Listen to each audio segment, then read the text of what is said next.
Welcome to FDA Grand Rounds. Today's presenter is Dr. Baolin Zhang. He has 25 years of experience in regulatory affairs at the FDA, specializing in chemistry, manufacturing, and controls, and product quality assessment for biologics and biosimilars.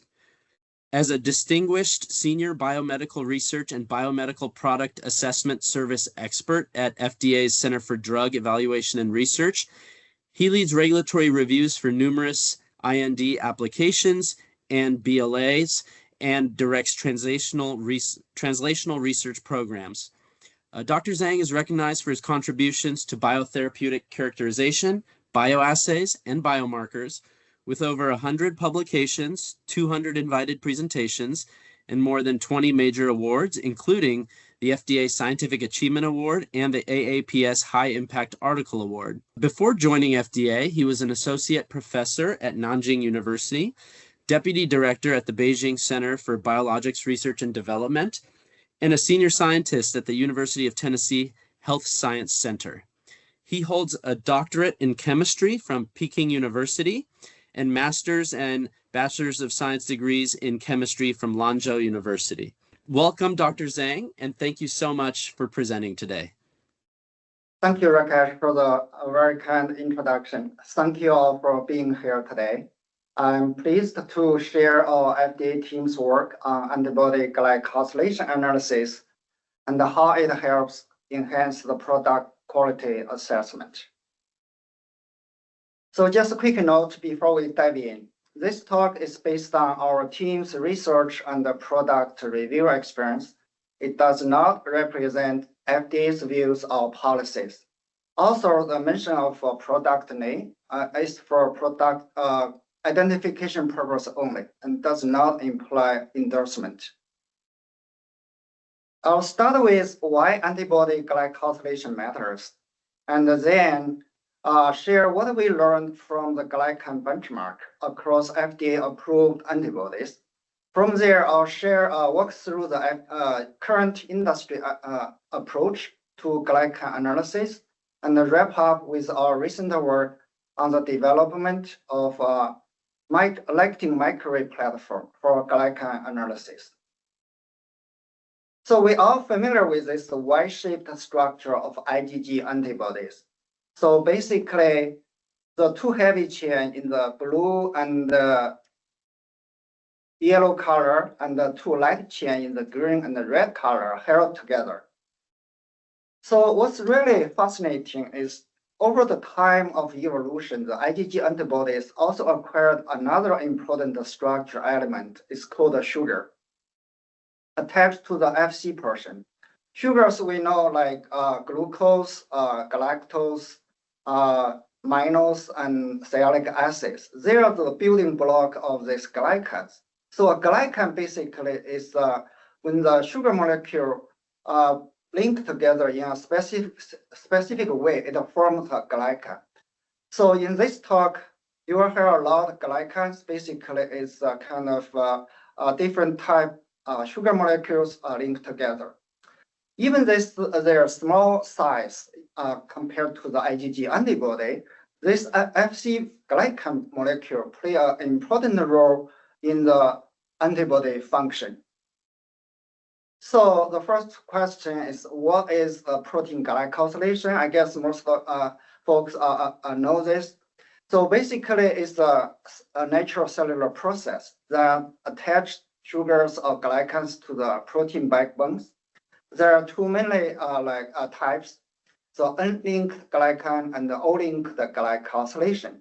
So the unlinked glycosylation meaning the glycan attached to this nitrogen atom on the asparagine acid in this consensus motif. But O-linked glycosylation, basically by name, is linked to the oxygen atom in the serine or threonine residue without a strict requirement for this consensus sequence. So what's very interestingly, all the four human IgG subclass IgG 1 through IgG4 share a very highly conserved unlinked glycosylation site at asparagine 297 in the CH2 domain of the Fc portion. Unlike protein synthesis, we know the protein synthesis is strongly controlled by the CNA template, but the glycosylation is very different. It's not template driven. It happens through a sequential enzymatic reaction involving a bunch of different type enzymes like glycotransferases and glycosidases, leading to an inherent glycan heterogeneity. So in the antibody, we have seen a mixture of this glycan structure like high mannose and hybrid structure and the complex structures. So to add this complexity, the glycosylation is highly influenced by the manufacturing process. Everything from expression system, cell bank, the bioreactor, and the cell culture condition, purification scheme, and even the storage condition can affect the final glycosylation profile. So because of that, the glycan consistency is ensured by a combination of in-process control, characterization, and the routine batch release testing. So how the therapeutic antibody works? So basically, it requires two functional domains. The Fab region are responsible for the antigen binding, and the Fc domain engages the immune cells, like the NK cell and the macrophage. In this context, the Fc glycan play a critical role in fine-tuning this interaction. So that can trigger different type of the immune response, like ADCC through the NK cell, or the ADCP through macrophage, or the CDC through this complement system. Therefore, the glycan control is critical for consistent product quality and the manufacturing performance. The first key takeaway message is Fc glycans are critical quality attributes, or we call CQA, for therapeutic antibodies, especially those with ADCC or the CDC activity. Therefore, need to be carefully assessed and controlled to ensure consistent product quality. So over the years, my team has gained extensive experience reviewing the regulatory submissions and the INDs and the BLAs for biologics and biosimilars. So along the way, we start to wonder, how do the glycan profile look like in the FDA-approved antibodies? So with that question in mind, we recently went through several databases, including the FDA ECTD system for the biological license applications, the FDA label database, and the FDA-approved drugs database, and the antibody therapeutics product database. So through this analysis, we made some quite interesting findings I'll share with you today in the next few slides. Because this work was done like a while ago, so the cutoff is May 2025. So basically, as of May 2025, the FDA has approved a total 209 therapeutic antibodies.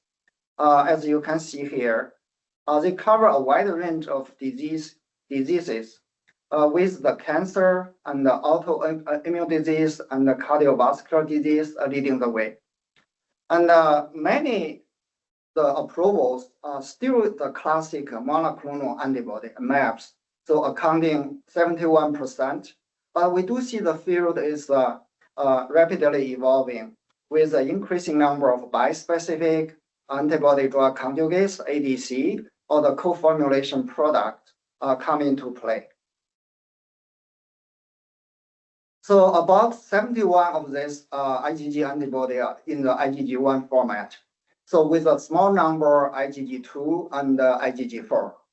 And they are mostly produced by the mammalian cell expression system. Primarily the CHO cell, the Chinese hamster ovary cells, accounting for 81%. A small number produced by the mouse myeloma cell line, NS there, and the SP2 there. So as you expected, most of these proteins are glycosylated, but only a few are kind of intentionally engineered to remove the Fc glycan. We also see a few map fragment protein produced in E. coli as a non-glycosylated protein because E. coli has no glycosylation machinery.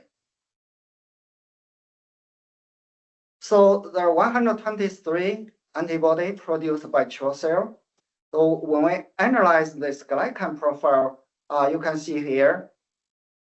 So the top 10, the most abundant glycol forms, so account for almost over 99% of the total glycans.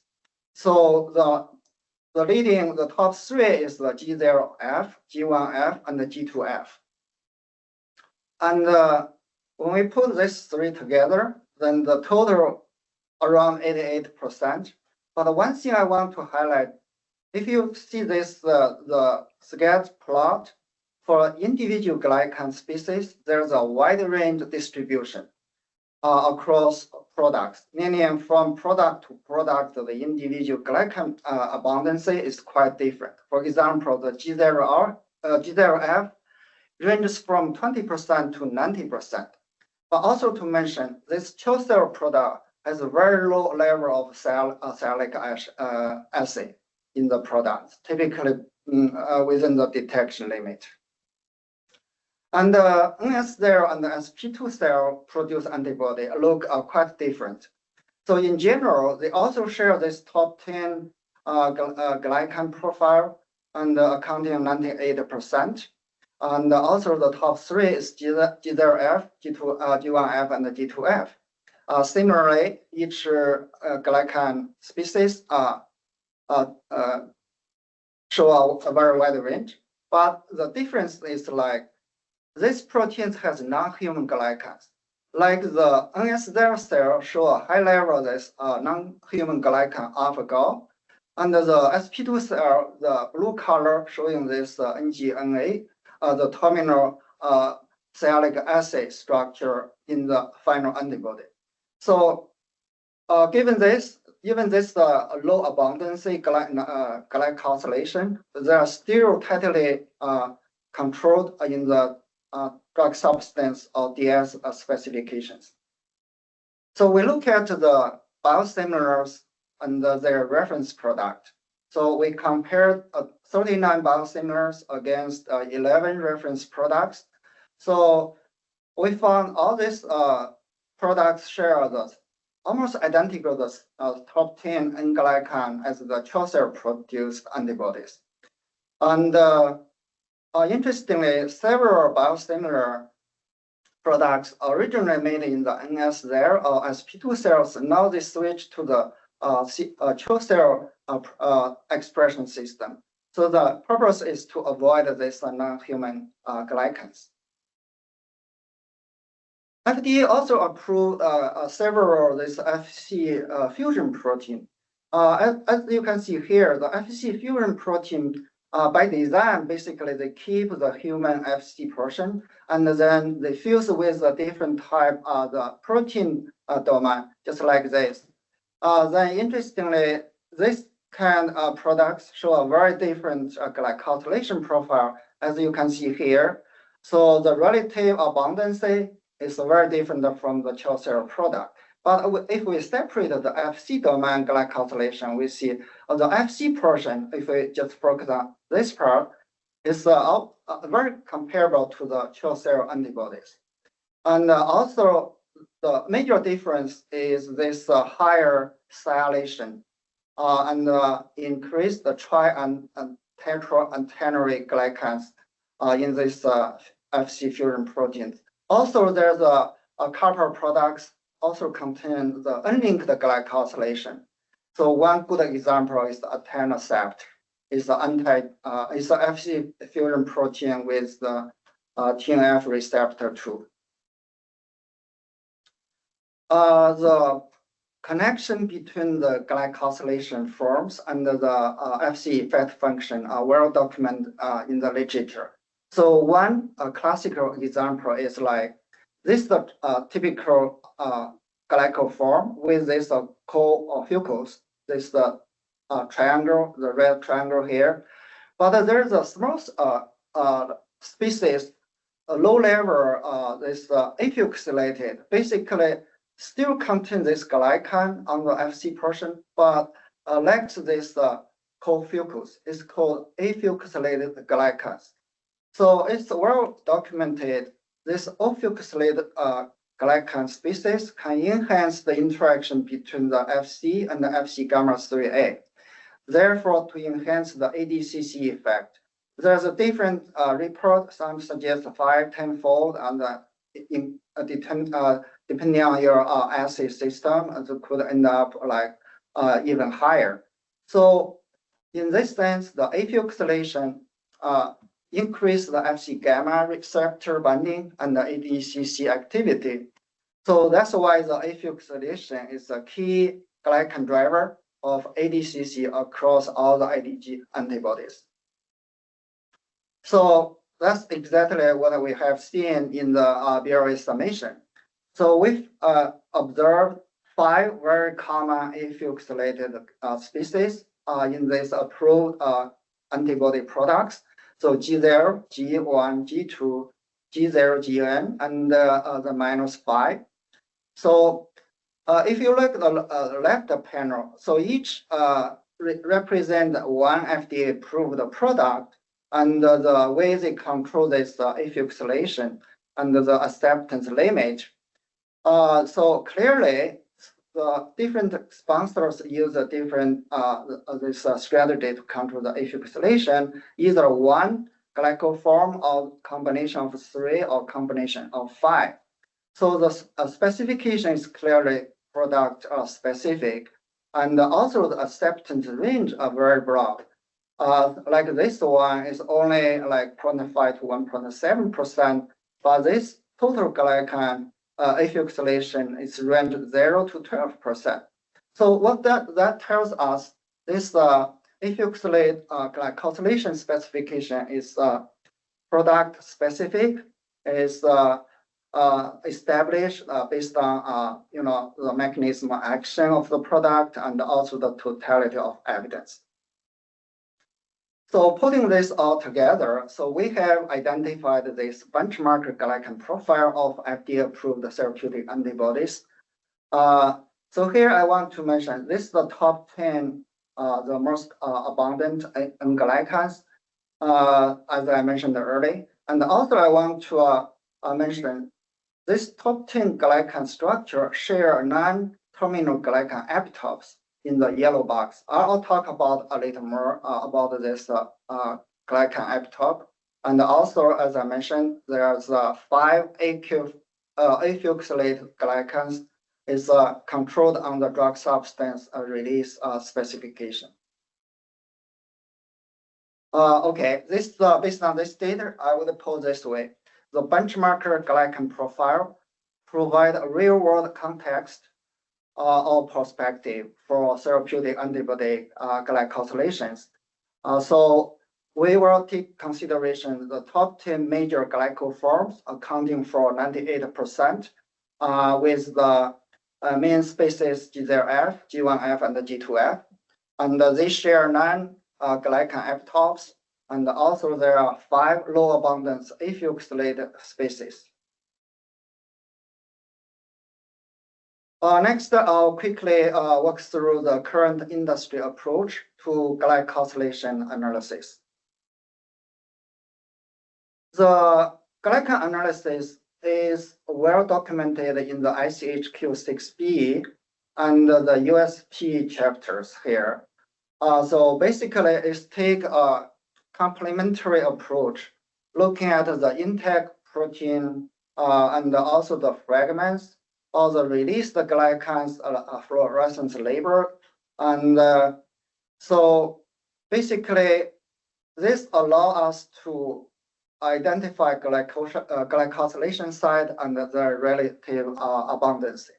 So, and also, glycosylation site composition and the relative abundance. Among these FDA-approved antibodies, 209, about 50%, including N-glycan analysis in their DS release specification. It's close to 50%. And we noted 41 products has this proposed effect functions. So if we break down the assay used to control this FC effect function, 76% use both glycan analysis and also the ADCC CDC bioassay. And the remaining 24%, half use only glycan assay alone and all the bioassays. This is just observation from the FDA-approved antibody products. If we look at the method used, companies use for this glycan analysis, we see typically it's like release the glycan first, then just mirror using the different technique. Then the most commonly used this helic method.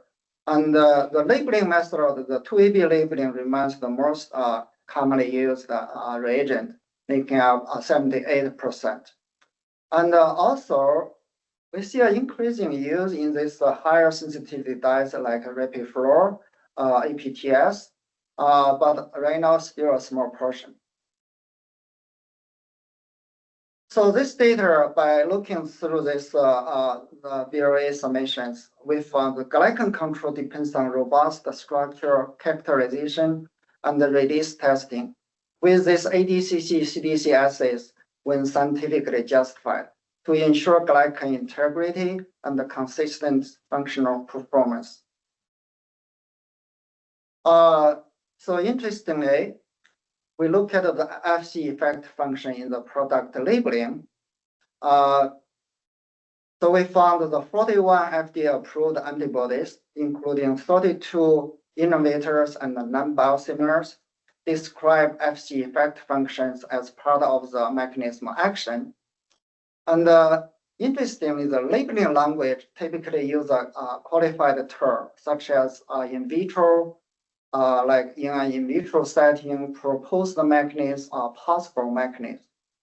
And the supporting evidence also in vitro assay, as I listed here, typically Fc gamma receptor binding target cell lysis, and in this case, most commonly used the reported gene assays, and the complement activation, NK cell activation. So overall, the labeling language reflects the mechanistic hypothesis of the FC function with a limited direct clinical validation. So for example, the Herceptin or the trastuzumab, on the labeling, the section 12.1 mechanism of action, it says the Herceptin is a mediator of this ADCC in vitro, and the Herceptin mediated ADCC has been shown to preferentially work on the HER2 overexpressing cancer cells and compared to the low expression cancer cells. Another example is the rituximab. Also, on the labeling, the language reads like in vitro, the possible mechanism of cell lysis is mediated by the CDC and the ADC potential mechanisms. So by looking at this, the product labeling and also the underlying mechanism of action of this product, I would say the product labeling may include qualified mechanistic descriptions of FC effect functions to provide a scientific context without implying additional efficacy claims. That's basically the bottom line. Lastly, I'll share some of our research work on developing a high throughput lectin microarray for enhanced analysis of glycans. So our FDA team has developed a first-in-class lectin microarray that allows the rapid glycan epitope profiling of intact antibodies. So we know the glycan binding proteins are typically derived from the plants or in this case, we can easily make a recombinant protein. And has been in the history has been widely used in the glycobiology research. Then the problem is this lectin-glycan interaction, the binding affinity is relatively low. It's much lower than antibody-antigen binding and the biotin evading interaction. So until recently, there's a new detection technique come out, then that kind of make this possible using this lectin microarray technique. I'll briefly walk you through our work. So our group was the first. We involved this kind of qualification study for the first generation lectin microarray. It contains 45 lectins, and the protocol is very simple. We label the sample with size 3, then after remove the free dye, then directly apply this size 3 label sample onto the chip, then leave there for a while, then the resulting binding signal is detected by this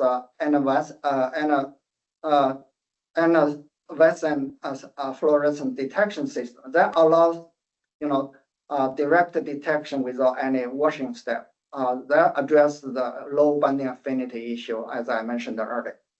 So based on the established the binding selectivity between lectin and the glycans, we can draw this glycan profile based on the lectin binding data. Just to mention, this first generation the lectin microarray had some, because the way it was designed truly for basic research purpose, there's a lot of non-specific signals when it comes to the therapeutic antibodies. So based on our identification of this, the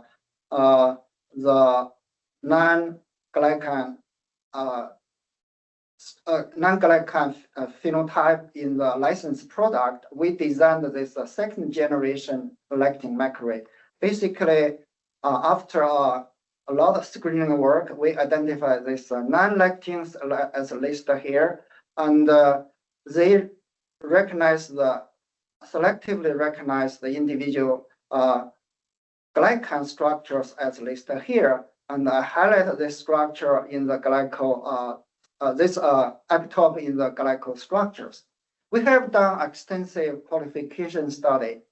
Given the time, I'll here just highlight two pieces of recent work. One is using the Fc glycan engineered anti-HER2 antibody, and another uses commercial adalimumab and biosimilars. So just to highlight the difference from this lectin microarray work and the traditional mass spec and the RC mass spec based method. The glycan epitope, this lectin microarray tells us information on the glycan epitopes.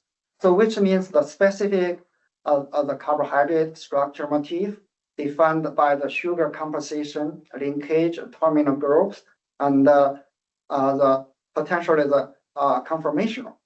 So this can be recognized by the glycan binding proteins like the lectins.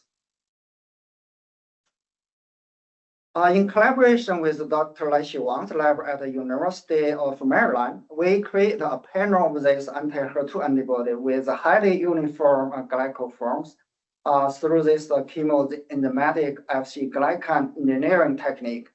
So as listed here, these glycoforms are representative of the benchmark glycans I mentioned earlier. And we first did comprehensive mass spec analysis. The mass spec data confirm this uniformity of individual glycan samples. Then when we look at using this nine-lectin microarray, so we found this high specificity towards this individual glycan structures. So there's a lot of data here. I just want to highlight a couple things here. So if you look at the G0F and the G0, meaning the G0 has no focus, co-focus. If you look here, there's a clear distinction. They share this glue neck, and there's the G0F also gives this fucose signal. This has been consistently seen across the G1F and the G2F, and also between the G2 and the G2F. Another thing is this lectin microarray is interestingly has a very high sensitivity to the terminal alpha-6 sialic acid. It allows us, which is typically in the mass spec method, is difficult to detect. We can distinguish the 2R26 and versus 23, the linkage through this lectin microarray. This is basically a summary of how this anti-HER2 antibody, the lectin array-derived glycan profile. So basically, we see the co-fucose, terminal glue neck, beta gall, high mannose, and the alpha-6 linked sialic acids. So just keep in mind the term I use here. We use the term glycan epitope, as I mentioned earlier. It represents a more conformational, not just like the traditional method. Under denatured condition, you release the glycans, you do the analysis. But here, really, it's an intact protein. Tell us some additional information. Yeah, the lectin microarray also show a wide range of dynamic range. Here, just showing the three most the abundant epitope, the co-fucose, terminal glue neck, and the terminal beta gall.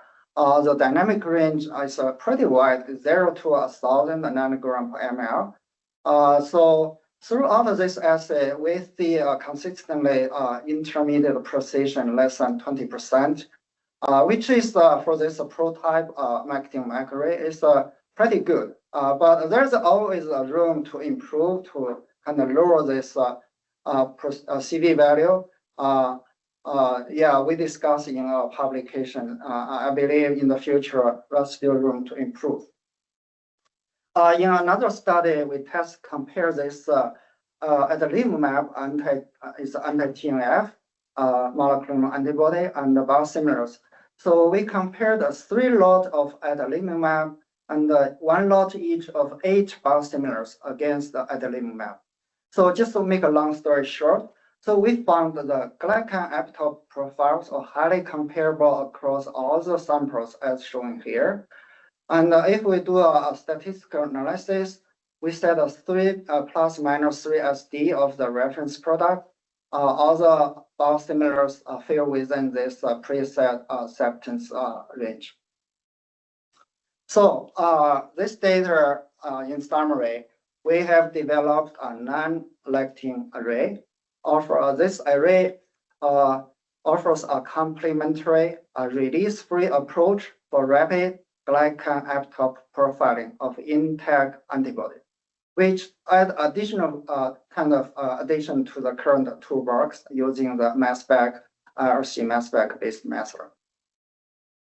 In closing, I would say antibody glycosylation analysis is well aligned with FDA and the global regulatory expectations, and remains a key part of antibody quality control. From a clinical perspective, the focus is not to prove the effect of individual glycan species, rather it's really focused on to show the overall impact on the PK/PD, safety, and the efficacy profile. The key question is simple. If we see some difference in the Fc glycan, the question will be, do these glycans have a meaningful clinical impact? And this is especially relevant in the development of biosimilars. So in this context, a mechanism-driven totality of evidence approach by integrating robust analytical characterization with functional bioassays like ADCC and CDC assays can support the confidence in product quality and the science-based regulatory decision-making. This is just a snapshot of our relevant publications relevant to this topic, glycan analysis and bioassays. If you are interested, feel free to check it out. And if you have any questions, I will be happy to, for any follow-up discussions. By the way, this includes most of the glycan, the benchmark glycan profiling data is included in this AAPS journal manuscript is already accepted. It's currently in press. I guess it will come out very soon. So just keep eyes on that. With that, I would like to thank our team members for their contribution to the work I presented today. Dr. Xin Luo served as the project lead and is responsible for most of the data I present today, with significant contribution from Dr. Kayla Hess and Dr. Lai Xiwang's lab at the University of Maryland, College Park, and Dr. Masu Yamada at the glyco technique in Japan.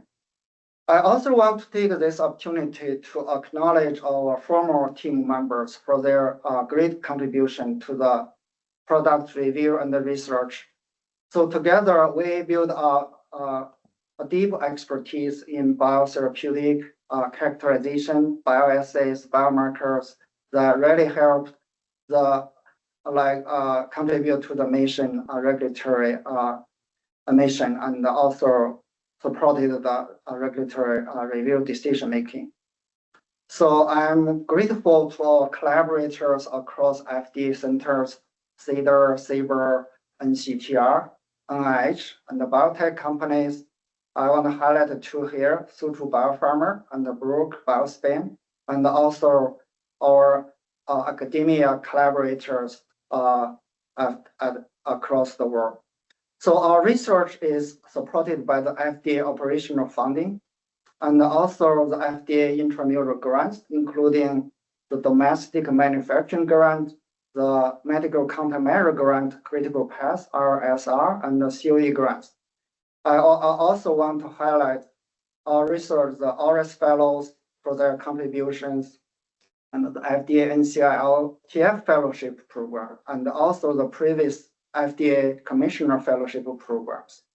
Finally, I'd like to thank my colleagues in the Office of Pharmaceutical Quality, OPQ, especially those in the Legacy Office of Biotechnology Products, OBP, and the OPQ research. With that, that concludes my presentation, and thank you very much for listening.